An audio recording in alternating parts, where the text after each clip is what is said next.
Welcome to the world's smallest aviation museum at the Flying Circus here in Bealton, Virginia. This is a museum that we've gotten together. We'll just show you the inside of some of the old radial engines. We've got connecting rods, the front and rear cases of the engine. This is a cylinder. This is from a 7-cylinder Continental engine. And then we have breakdowns, pictures of the various parts inside. And this shows a cylinder, all the parts that you have to be worrying about. This is why the jet engines last longer than the reciprocating engines, because look at all those parts, and this is just from one cylinder, where the jet engines have a couple spools with blades on them and just a few parts. They last forever. So we have pictures of this. Here's our. This is the color scheme of our first Waco. We still have this. We're restoring it. And that's my grandson. He's an American Airlines pilot now. And he flies out here, right? He flies, well, he used to fly this, but now he flies number 8. And then we also have our little Navy plane that we put together for kids. Little kids up to about 40 pounds, and they're able to fly this, make a couple landings, and then we give them a Navy logbook. Has a stick in it, goes up about 3 feet and comes down. It's kids love it, and the parents waste a whole roll of film just on one flight for the kids. But it's just another thing that the kids can enjoy here at the circus. And you also do a hayride? I do the hayride, and that's something that is a lot of fun. I kid with the people about being educational and entertaining, and we do ask them and tell the little kids, maybe ask them, what's that orange thing on top of the engine, which is a windsock, on top of the hangar. We say, what's that? And they'll say, well, that's, they'll say, well, I ask them what it does. It tells the airspeed and the wind speed and also the direction, which is essential here in aviation work. And we just ask questions like that, and get a lot of fun with it. We also do some agricultural stuff, ask them if they know the difference between hay and straw, and tell them the difference. And it's just an interesting ride for the people. We also, one of our guys made a locomotive, a train locomotive, out of the gas tank we have there. It just looks like a real locomotive with the rear wheels and everything like that. So it's just a fun ride, and it takes about 15 minutes. We also stop and look at an old airplane wing that we tell them how we fix that up, recover it with fabric and stitch it, rib stitch and everything like that. It just furthers their education and gives them something to do before the show.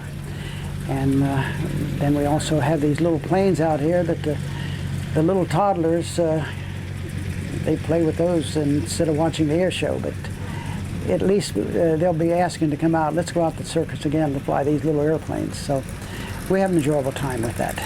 We also have some of our old Navy books back here. Those were training books that they used in World War II to instruct the people on aircraft structures, fuel. And I even have a log book there, one of mine from 1945, where I got a whole month of flying Hellcats. And then we have, well, here's a picture that we have of our current Waco, old number 8. And what's that instrument up there? It looks like a radio. That's an old radio, and right now they have miniaturized so much of this that the ones now are about this size, well, they're about a quarter of that size right there. And the weight means a lot in aviation. So that, I just have it there to show them what a standard radio was. And that's about the biplanes. What are the biplanes made of? Most of them have a... start the sentence with most of these biplanes, because we are not on this. Okay, most of the biplanes they have a metal tubular structure, a strong steel structure. It's a 4130 alloy, which is stronger than mild steel. That's all welded up, and then on top of that they put forming wood structure on top of it to give it the roundness and make it a little more streamlined. The wings have 2 long spars, wooden spars that might be 6 inches wide and 1.5 inches thick. and then the front spar and rear spar, and then the ribs fit over that. Once they're on, then we tie it all together with some bracing wires inside the various ribs. Then we start covering with the fabric, either grade A cotton, Irish linen, or Seconite. Most of us are using Seconite now because it's long lasting and it's strong.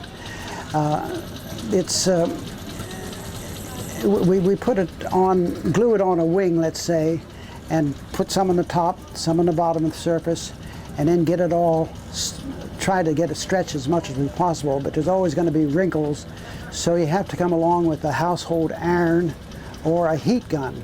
Not a hairdryer, but a larger, more powerful heat gun. And you spray that with heat, and it finally all shrinks, and you think you'll never get it done, but finally the last wrinkle comes out, and then you're ready to put a covering over it. And most of us use a butyrate or nitrate cellulose dope on it. It's fast drying, so you put maybe 8, 10 coats of it on, and but you also have to, before that, stitch that fabric back to the ribs so that it doesn't billow up, and that's a process that's really time consuming. And after you finish that, then you have to, and you get the dope on it, then you have to mix some aluminum powder with that dope and cover the whole surface so that it is all silver and there's no light can penetrate, because that keeps out the ultraviolet light and it just doesn't deteriorate like if you didn't have that on. And after that's all done, you paint your colors on it, one color or 2 colors, and make it a little fancy. But that's essentially what covering, it's a lot of fun, and it's gratifying to see the finished product. And it might take a minute and a half to tell you how to rib stitch and do a wing, but for one guy to do one standard wing like these biplanes here, it would take a week and a half. It's that time consuming. Tell me how the circus first started, the Flying Circus. Well, it started, we had a bunch of guys flying. Flying Circus first started. I'm on it, remember. Okay, the Flying Circus first started, actually we had a bunch of planes flying out of a field north of Warrenton, and they'd get together on a weekend, on a Sunday, and people loved to see these old biplanes, so they would clog up the road. The sheriff would have to be out directing traffic, and it got so bad, they said, why don't you guys move someplace else so we don't have this traffic problem? So they finally found this place here at the Flying Circus here in Bealton. This is 208 acres that we got from 2 elderly ladies, and we got it and cleared some of the area. Most of it was cleared right here, and then put up the hangars, and then we did a lot of advertising. The first day we had traffic all the way down 17 back into here. The governor of Virginia came out to visit us. We had all kind of dignitaries, and we had a crowd that wouldn't keep. We thought, my God, this is a bonanza. We've got to have our own company airplane. We're going to have office buildings for ourselves. But after that first day, it sort of fall off a little bit. And then we had World War I aircraft. They were so hard to maintain and expensive. So after about 3 years, we saw we're either going to have to sell those things or go bankrupt. We found a guy up in the Poconos who wanted to start an air show, so we sold him. We all had signed a note for $90,000 for these old World War I airplanes, and they were nice. It was a nice collection. But with that holding it over our heads, we thought, well, let's sell them. We sold the whole bang, even a 1919 Mack truck that was a showpiece, sold it all for $120,000. Got out from under it, and then we started using our own aircraft, the Wacos, the Stearmans, and one guy had, there were 2 fleets in. It was just a good collection. So we changed the format to the barnstorming area, the 30s, instead of the World War I type. And it worked out good. We're still doing the same air show today, and we modified it slightly. I remember I think about the 3rd week we were doing this new show, one guy stopped by the gift shop where I was standing one Sunday, and he said, hey, I was up in Canada about 3 weeks ago, and I saw an act that was really good. He said, these guys brought out a frame that had 4 balloons on it. And he said a guy got in the airplane and he shot, first he went by, shot one balloon, and it hit the balloon, And then he went by the next time, he shot twice and he got 2 more balloons. And then he came back and was going to make another pass, and he shot, and as he did that, the balloon burst, but the frame come over and it revealed a girl with a pin bursting this balloon. So we thought, uh-oh. So that week, we made the frame and put some balloons on it. From that day forward to the very today, we have that same act in here. It's still a great act. The people love it. So we actually had the Flying Farmer. Unfortunately, he lost his ticket, his physical, last year, so he's not able to do his act anymore. But we have another fellow who takes the same Piper Cub up to about 4,000 feet. And when everything's quiet down here, we turn off the music, all the sound, and then he shuts the engine off. And the guy does acrobatics on the way down. And finally, when he's at the proper position, he makes a swing around, makes a base leg and in for final, and he rolls up with dead stick, the engine off, right in from the announcer, and just as slick as a whistle. It's just a beautiful act. So the guys, whatever needs to be done, they seem to be able to do it. And we have good formation pilots, acrobatic pilots. It's just a good group we have here, and they're nice guys to associate with. I've been with them about 38 years, and can't say enough good things about them. And let's talk about the wing walking. The wing walking, that started real early, because that is what they really did a lot of it to attract attention in the 30s. So we had to do the same thing, and we had an old steerman then. It was Stan Parris. He was a congressman from Northern Virginia. He was a Air Force, had been an Air Force pilot, and then was a congressman while he was out here as the president of our show.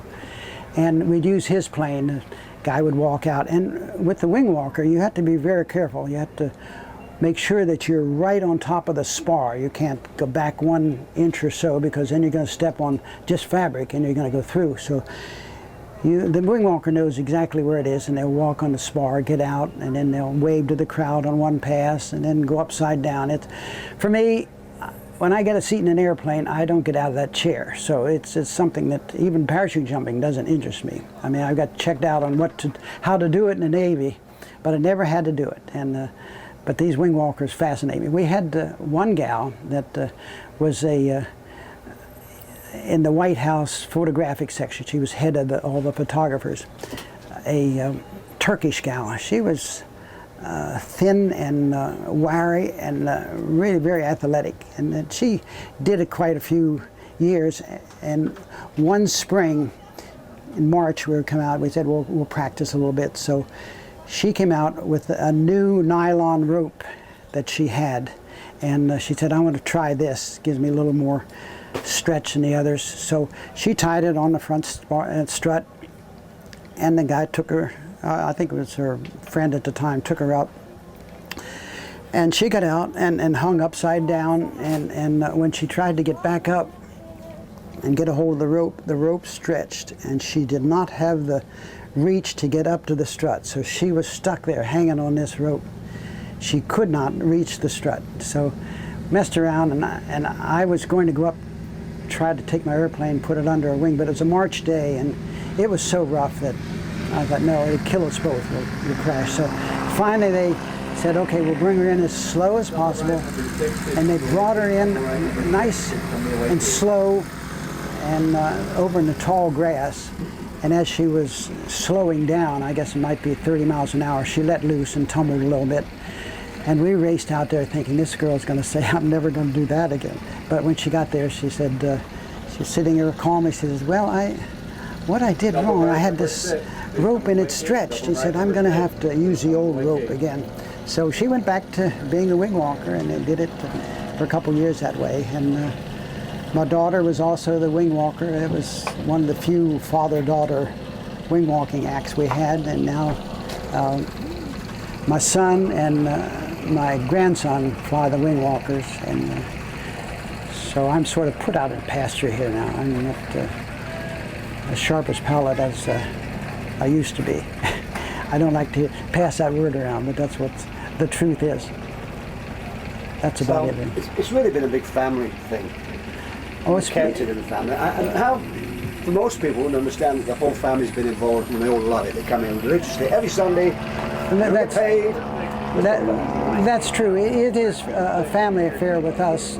My son and I come out, I think the second Sunday was open, and it was it's so fascinating. These old World War I airplanes that just were unique to see and fly. We thought, well, we're going to join. So we had to sign this note to pay for all these planes, and we came out and we've been with them now for about 38 years. My grandson flies for American Airlines, and he flies the Waco. I've given ownership to he and my son for that. Another son is a FedEx pilot, and now that FedEx pilot's son is working to get his hot air balloon license. He wants to be a Remax balloonist when he gets into college here, when he has his summers off. So they're all interested in it. There's another grandson has his hot air balloon license and pilot license. So we do have the facilities for them, and we have a little plane that we're able to teach them how to fly. So they work that, and they fly with us on the Waco and do farm work. So it's a great family affair. We really enjoy it. And let's just talk quickly about the hot air balloons, because that's the big attraction here, isn't it? This is it. We have a hot air balloon festival the third weekend of every August. It's a 2-day affair, and the guys usually come in Friday evening, test their balloons. They'll go up. You'll see 10 or 20 balloons up in the air Friday evening, and then we actually on Saturday have the air show. But in the morning, the hot air balloons don't like the thermals and the heat of the afternoon. So they're actually vehicles that fly early in the morning when the winds are light and calm, or they'll wait until about 4 o'clock and the winds die down from all this thermal activity. And then you'll see them go ahead, and we have activities with them where we have one balloon will take off and he'll be the rabbit, and then 5 minutes later all the rest can take off, and whoever gets closest to the rabbit, he'll go out about 2 miles, set down, and then whoever can set down closest to him, then he then wins that prize. We also had another event where they taped a balloon, a small balloon, and an egg underneath the basket, and it's a tethered basket. They go up about 20 feet, and now it becomes a time effect. They come down, and they have to come down and burst the balloon, but not break the egg. And that, it really takes a lot of finesse as far as your heat and get the control of the balloon. Just events like that. We also have a big pole out in the center of the field that has a $200 check in it. Whoever can go 2 miles away from here, launch your balloon and come in and reach out of the basket and pick the check up, it's theirs. They haven't done it yet, but they've gotten darn close. But just events like that, and they have a good time. And we had so many balloons, it got so we sort of tried to limit it to about 20. So if you want to see hot air balloons, come see us here at the Flying Circus. It is great.